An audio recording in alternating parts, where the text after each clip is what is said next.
नमस्कार दोस्तों। आज हम कुछ ऐसे महत्वपूर्ण संविधान सभा से संबंधित प्रश्नों पर बात करेंगे। पहले हम वीडियो के रूप में कई बार संविधान सभा पर हम चर्चा कर चुके हैं, लेकिन आज हम केवल प्रश्न उत्तर के माध्यम से बात करेंगे। पहला प्रश्न कि संविधान सभा का गठन कब हुआ था? तो संविधान सभा का गठन जुलाई 1946 में हुआ था। संविधान सभा के सदस्यों की कुल संख्या कितनी थी? तो संविधान सभा के कुल सदस्यों की संख्या थी 389, यानी 389।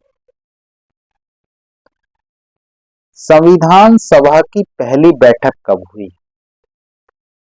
तो दोस्तों, संविधान सभा की पहली बैठक 9 दिसंबर 1946 को हुई और दूसरी बैठक 2 दिन बाद 11 दिसंबर 1946 को और तीसरी बैठक 13 दिसंबर 1946 को। संविधान सभा के अस्थायी अध्यक्ष जो पहली बैठक में बनाए गए वो कौन थे? तो डॉक्टर सच्चिदानंद सिन्हा जी संविधान सभा के अस्थायी अध्यक्ष बनाए गए थे। और संविधान सभा के स्थायी अध्यक्ष कौन थे? तो संविधान सभा के स्थायी अध्यक्ष डॉक्टर राजेंद्र प्रसाद थे।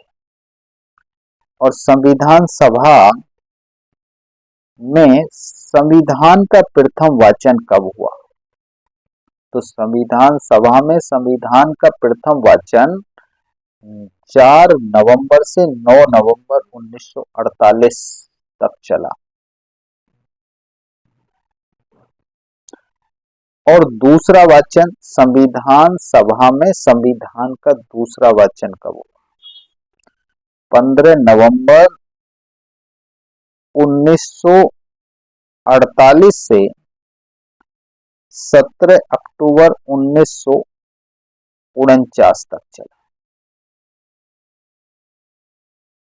संविधान सभा में तीसरा वाचन कब हुआ? 14 नवंबर 1949 से लेकर के 26 नवंबर 1949 तक हुआ। यानी इससे पता चलता है कि संविधान सभा में संविधान को 3 बार मुख्य रूप से पढ़ा गया, वाचन हुआ। और संविधान सभा की अंतिम बैठक कब हुई? 24 जनवरी 1950 को संविधान सभा की अंतिम बैठक हुई थी। उसके बाद संविधान सभा की कोई बैठक नहीं। भारत का संविधान कब लागू हुआ? भारत का संविधान 26 जनवरी 1950 को पूर्ण रूप से लागू हुआ।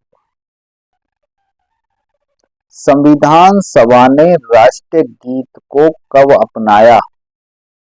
तो आपको पता है कि 24 जनवरी 1950 को अंतिम बैठक हुई, तो उसी में संविधान सभा ने राष्ट्रीय गीत को अपनाया।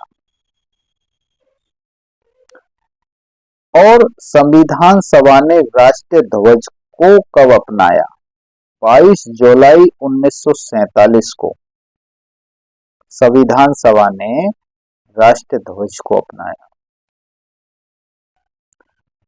संविधान निर्माण की प्रक्रिया में कितना समय लगा? तो संविधान निर्माण की पूरी प्रक्रिया में 2 वर्ष 11 महीने 18 दिन लगे। और संविधान के निर्माण में कुल कितना खर्चा आया? 63,96,729 रुपए खर्च हुए थे उस समय।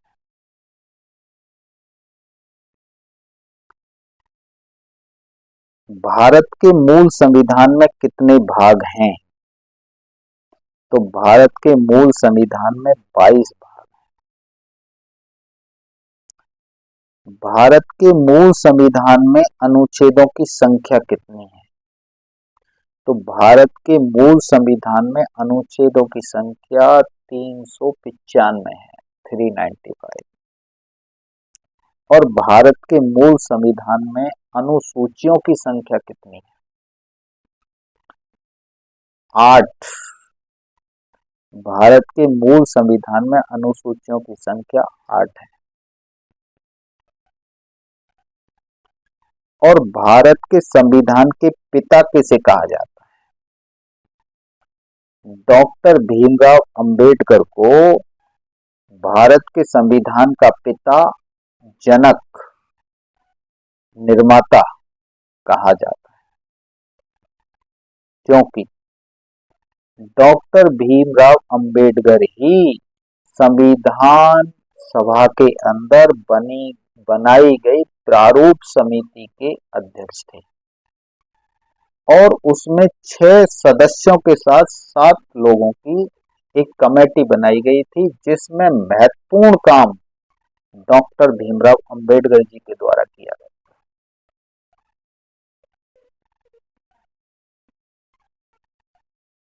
और देखिए, संविधान सभा में जब 3 वाचन हुए तो उस समय इतनी क्रिया प्रतिक्रिया और आलोचनाएं की गई कि उसके बावजूद भी इतनी बढ़िया व्यवस्था भारत के संविधान के अंदर भारत के विकास और देश के नागरिकों के लिए की गई है। लेकिन अभी भी लगता है कि भारत के संवैधानिक मूल्यों के आधार पर ना तो हमारे देश के अंदर उचित व्यवस्था दिखाई देती है, न सरकार का और ना ही देखें तो विपक्ष का।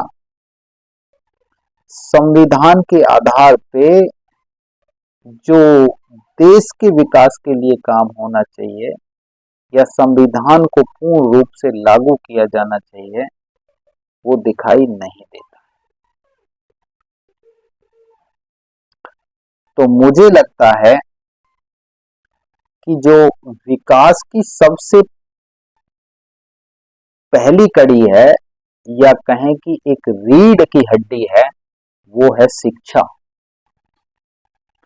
तो मेरा सुझाव ये है कि शिक्षा व्यवस्था के अंदर स्कूली शिक्षा से ही संवैधानिक मूल्यों की जानकारी देना अत्यंत जरूरी है। यानी संविधान को स्कूली शिक्षा के अंदर संपूर्ण रूप से लगाया जाना अत्यंत जरूरी है। तभी हम देश के नागरिकों के अंदर संवैधानिक मूल्यों का विकास कर सकते हैं। ये मेरा अपना सुझाव है,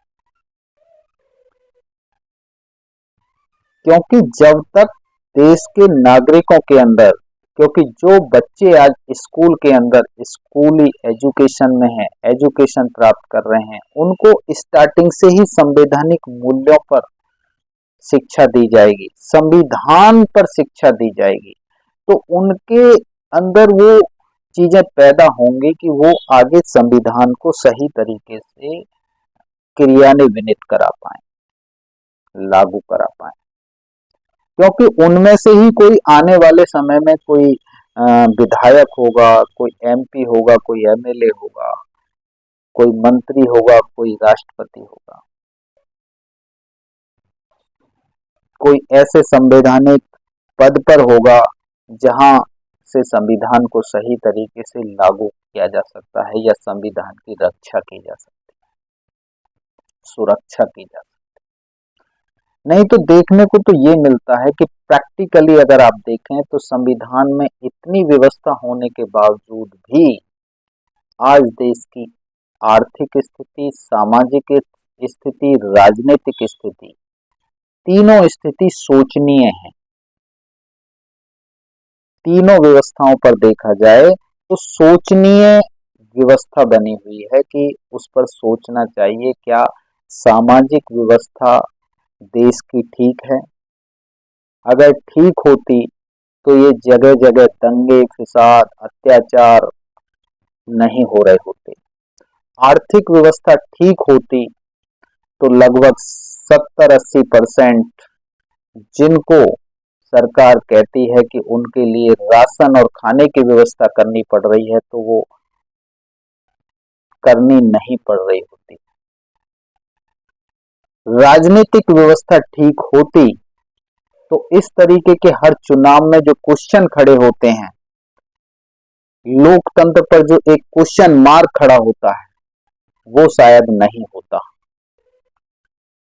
तो मेरा कहने का मतलब है कि अगर इन तीनों व्यवस्थाओं को, क्योंकि ये तीनों पिलर जो हैं वो कहीं ना कहीं विकास के महत्वपूर्ण पिलर हैं, और इन तीनों व्यवस्थाओं को, तीनों पिलर्स को अगर ठीक करना है तो संवैधानिक मूल्यों को जमीन पर से और उच्च स्तर तक लागू करना पड़ेगा। संविधान को सही तरीके से लागू करना पड़ेगा।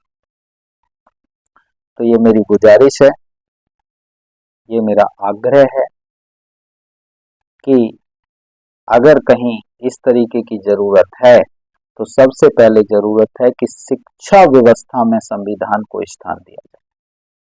धन्यवाद।